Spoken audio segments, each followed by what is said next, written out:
guys, this is Shannon McTighe with Shannon McTighe Photography. I am going to show you how to use the Fleetwood collection on this beautiful image here. Again, the Fleetwood collection is for Lightroom. It is kind of like the sister pack to the Bohemian Rhapsody Actions. And I'd call it like a build your own preset, which is really unique and versatile, and I'm excited to show you how to do it. So on this image, on any image really, I would always start at the top. And so if it's underexposed, overexposed, or shot perfectly, you can choose any of these under the exposure adjustment section. So for this one, it is a little bit underexposed. So I'm going to click on brighter, just +2 for now. The nice thing is I can always come back to this section later and click on any of them as I'm editing. If it starts to get too bright, I can always just come back and make it darker or as shot. And then I'm going to jump down to the adaptive brushwork section.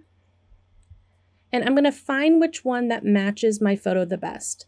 So just looking at this and having experience with these presets, I know that more than likely it's going to be clean or warm or possibly even magenta.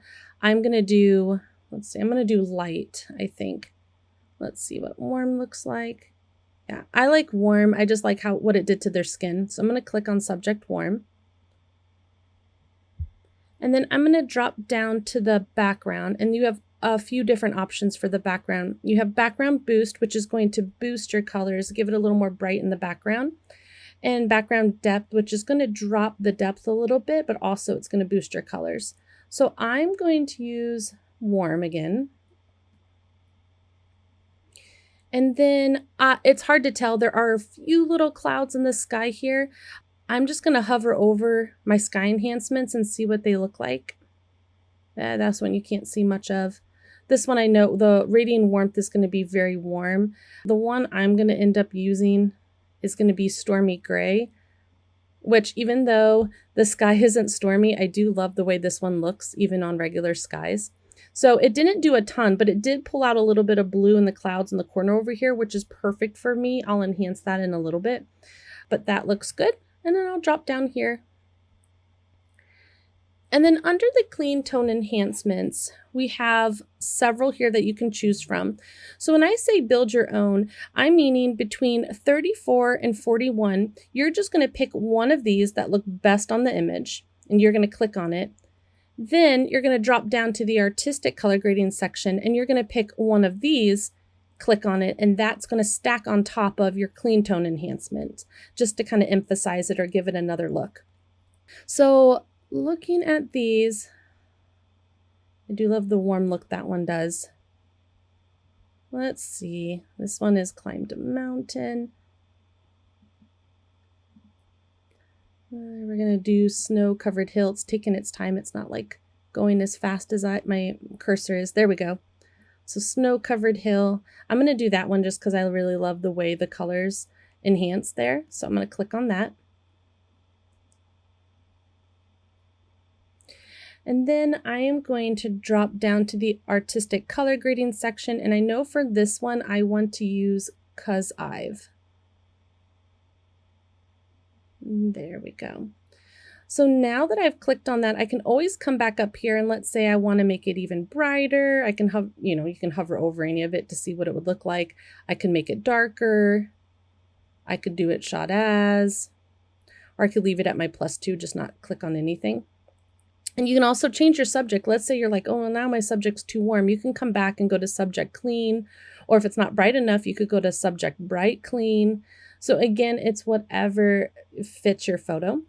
I'm going to leave this one as is for now because I really do like this as a starter. So I'm going to show you before and after, and that's just the few clicks on the left. And so it really brought those colors out and the subjects out. There we go. And now I'm going to do the brush work. And the brush work, again, it's totally dependent on your flow and if it's something you like. But for me, I love the brush work. I think it really helps bring the photo to life. So I'm going to come over here to this dotted round circle, and we're going to click there. You'll notice I already have 3 brushes loaded, and that is from the left side over here. That's the adaptive brushwork section. So when we were clicking on subject, background, and sky, it was actually doing the brushes for us. So those are already done. Now I want to do those micro adjustments or things just to really bring that photo up. So the first thing I want to do is I want to make my mountain and sky enhanced a little bit more. So I'm going to create a new mask, and I'm going to do a linear gradient. And from the top about to the bottom of the mountain there, and again, I'm not worried about my subjects at all. I'm just going to pull this down to about right there. And where it's red, red is what's going to be affected, and it's going to feather down from the top. I'm going to come over here to the preset, and I'm going to click on Dehaze, and this is going to give it a real pop of color and bring down that hazy look in the back. And so you can see it really made that mountain stand out, made the sky a little too blue, and obviously it went onto the subjects. So how to correct that? I'm going to click on Mask. Under here you have a Subtract. So I'm going to click Subtract Subjects, and it's going to take it off of the subject for you. And then over here to where it says 100, this is the amount of that brush that's on that area. I'm going to grab that and I'm going to pull it down a little bit because I love it. I just don't need it at 100%. I think I'll pull it down to about 50. So if I turn it on and off, this is off and this is on. You can see it really made the colors of that mountain pop, which is what I wanted. The next brush I'm going to do is I want to lift the shadows a little bit right here in the middle because it's a large family. They're kind of, the way they're angled, their faces are getting a little bit shadowed out. So I'm going to create a new mask, get a brush. Over here, you can pick the size of your brush, how much feathering you want, the flow and the density of it. I usually start with about 80 of these, and then I may bring them up or down depending on how much of the brush I want. And then I'm going to pick the one that says, where are we? Brighten Shadows. And I'm just going to start rubbing it over anywhere where I felt like the shadows need to be lifted.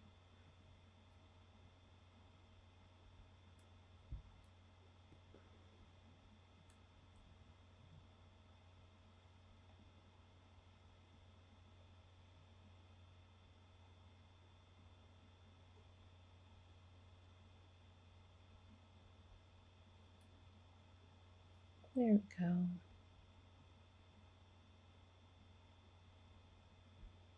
Perfect. So now that I've lifted the shadows, let me show you what it looked like before and after.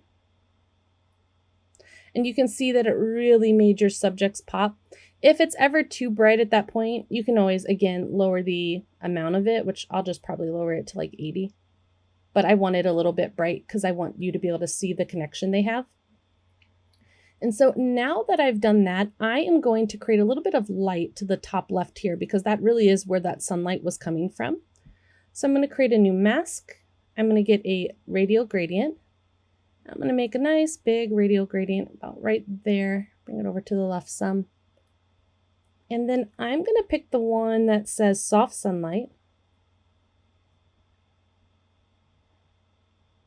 And you can see it creates this nice soft yellow glow to the left. It went over them, which some of you may say, oh, I love it on them. And then some may say, ooh, I really don't like it on their hair or their outfits. So if you don't like it, again, just click subtract and subtract whatever it is you don't want it on. So if it's like even the background, you can select the background.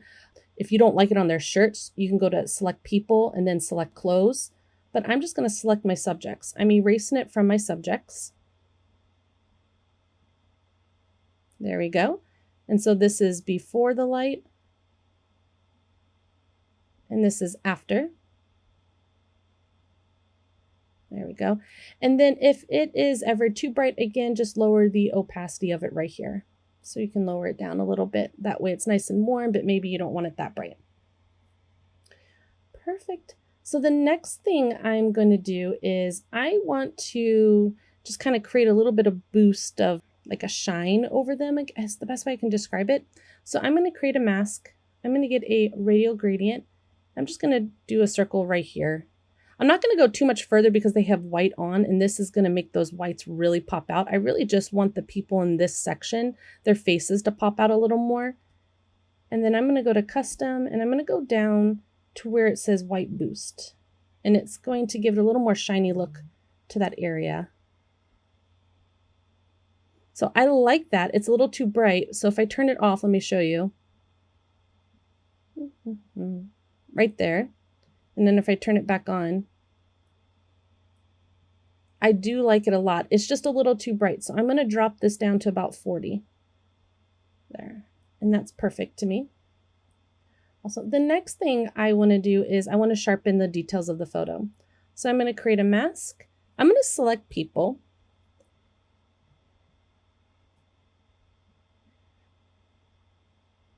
And then from here, I'm going to click all people. And I'm going to pick the pieces of their outfits or parts of their body that I want sharpened. So I always sharpen the eyes. I'm going to sharpen their lips and their clothes. You can sharpen their hair if that's something you want, their teeth. And you just create a mask. And then right here, it's listed what it's going to affect. You can come over here and I'm going to pick the sharpen details.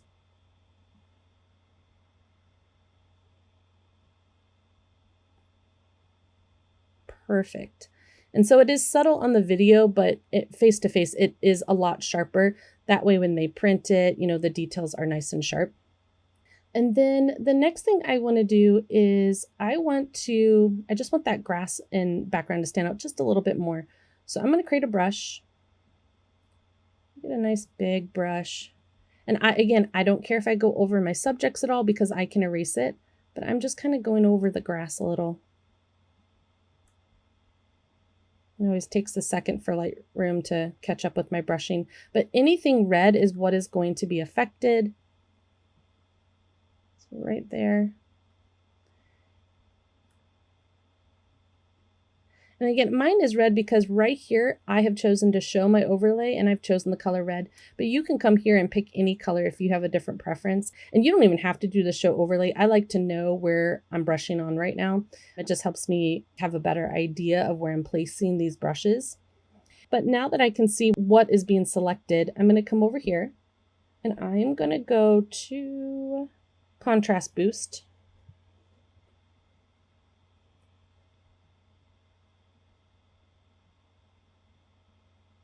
Perfect. And that boosted that grass, really made it pop out. If it's on your subject and doesn't look good, again, you can click subtract subject and that'll take it off of your subject for you. Let's see. And then I'm going to turn this off. And then at this point, you can come over here and you can still make changes to the overall photo over to the right here. We haven't even touched this, but you can bring the exposure up, the exposure down. You can play around with any of these levers right here as well. So let me show you a before and after. There we go. And so that's a before and after. And again, if this is something that you love and you love it on this image and you have multiple images, let's say in this same background, the same lighting, all you have to do is click copy. Make sure you've selected all your masks so the mask will go over. Click copy, and then you would just go to that photo and click paste, and it'll drop all that onto that photo for you. That way you don't have to redo this every single time. Thank you for having me here. I hope you learned a lot with this one. And if you want further information, please go to www.greaterthangatsby.com.